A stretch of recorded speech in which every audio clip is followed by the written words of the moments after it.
You've got like 700 plus students, something like that, right? Yeah, anywhere from 6 to 7 on any That's given, incredible. you It's know, incredible. 6 to 700. Yeah. Amazing, man. Thank you. And you mentioned the coffee shop, which is very interesting. As most people know, that was the internet sensation when you released that. And I think it's still gathering a lot of interest. What's really interesting about the coffee shop is that it's, I want to say adjacent to the academy, but it feels like it's almost part of the academy in a way, because you can go back and forth. There's like this window where you can see everything. I understand that you're actually using it almost as a front desk as well. Like you have the coffee people checking people in. And can you talk about that whole experience and the idea of it, the inception of it? Yeah. So during COVID, I had to shut down the gym. Everyone did. And, none of us knew our future. Like, is it ever going to open back up? We were all kind of scared. And I have a really good friend, Tom Quigley. Like in 2019, he was opening up this coffee shop. So he was building it out. He had the idea of calling it Chill Coffee, like it's his brand. So I didn't have anything to do during COVID. So I was just going up, and he was allowed to stay open because he served food there. I was going up to his coffee shop every morning, just hanging out with him. Because his opening day was the day everything shut down.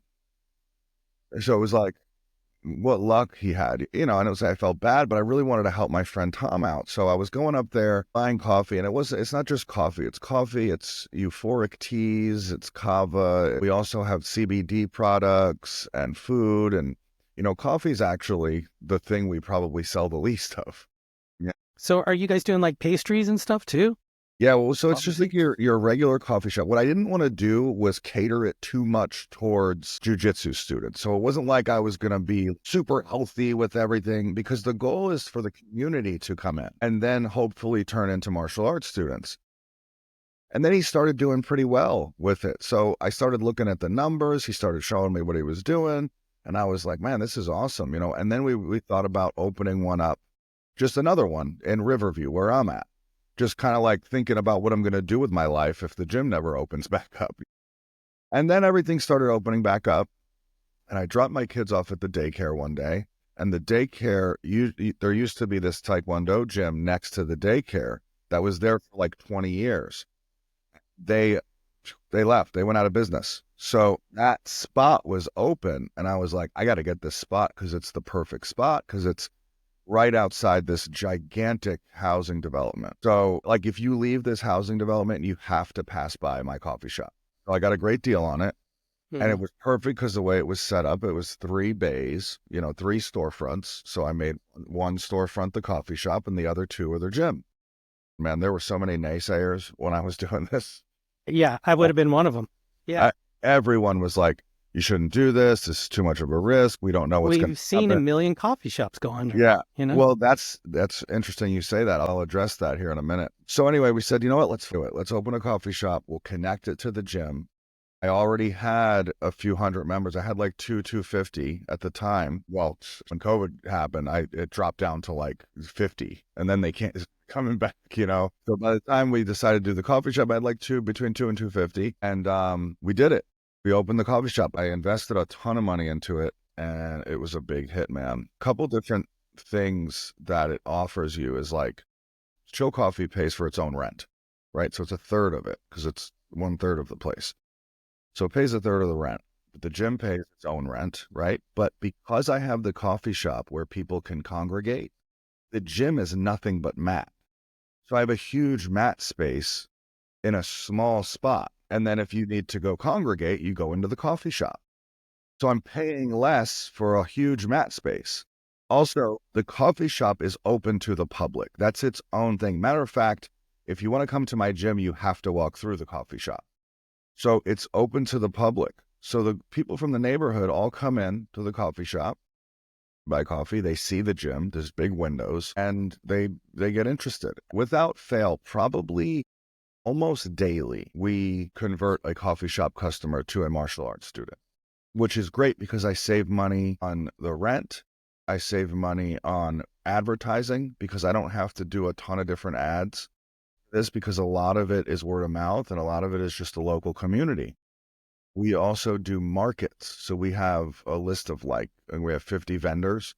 We have a big parking lot, and these vendors come out. We have live music, and it's right in front of the gym and the coffee shop, and the whole community comes. And I end up getting students that way as well. So it really worked out in a lot of different ways. Plus, obviously, it's a plus for the parents during my kids' classes. The parents sit in the coffee shop. They make friends in there. They don't want to leave. They don't want their kids to quit because this is their time. They get to be away from their kid for an hour. Right. They And they're hang out. buying stuff. They're buying stuff. They're having fun. And I have CBD products. I have THC products as well. It's like, it's not a smoke shop, but we have kind of smoke shop items. We don't have like bongs and stuff, but we got a couple vape pens. We got like pre-rolls, just a small little section. It's not overwhelming. And we have a THC powder and we have a CBD powder, and we can infuse any one of your drinks with it. So you can get an infused drink. It's sort of like this idea, because I feel like people are going to the bars less and less. Yes. In fact, I saw a graph that actually shows the inversion has sort of happened now. The trend, especially among younger people with alcohol, is on the decline, and CBD and the green type of products are on their way up. Yeah, exactly. So we wanted a place for people to go. It's a bar, but you can go, you could drink kratom tea, which is great. It's a euphoric tea. You definitely get high on it, but not in a way that's disorienting, just like a good chill vibe. And you can do the THC stuff, the CBD stuff. You can have coffee. It's a really cool area. I have a big couch in there. So the martial arts students use the coffee shop, and then the neighborhood comes and also uses the coffee shop. So I'm getting more money out of the current jiu-jitsu students because they're also spending money in the coffee shop. I also don't have an office. I sign people up in the coffee shop. If you just have an MMA gym and somebody comes in there for information, they've never done MMA before, but they're curious. They're always scared. They don't know what to expect. They think they have to come in and fight in a cage day one. But when they come into my gym, it's a coffee shop. It's chill. They don't come in with those expectations. They're like, oh, these are normal people. So the sign up is easier. The close is way easier. Plus, it's cool. It's a gym and a coffee shop. I want to be a part of this. I'm selling the camaraderie. I'm selling the friendships. The jiu-jitsu is great too. I love jiu-jitsu. I'm a jiu-jitsu nerd, but that's secondary to what we actually do. I love that you can be like a lurker and just come in, whatever you might want to call it, someone who's anxious about, as you mentioned, MMA or even jiu-jitsu. Some people are nervous about that. And they can come in for several different days, just have a coffee and observe casually and not be worried about being judged or anything like that. And then you convert. Yeah, that's what I do. I get up in the morning. I'll work out and I'll go sit at the coffee shop because I love my people there. I love hanging out there. And when customers come in, I chat with them. Without fail, either they want to try a class or their kids or their grandkids, whatever it is. I sit there and I sell people all day and do work on the computer and hang out and I train, and we got a shower in there. So I spend my days there. It's fun.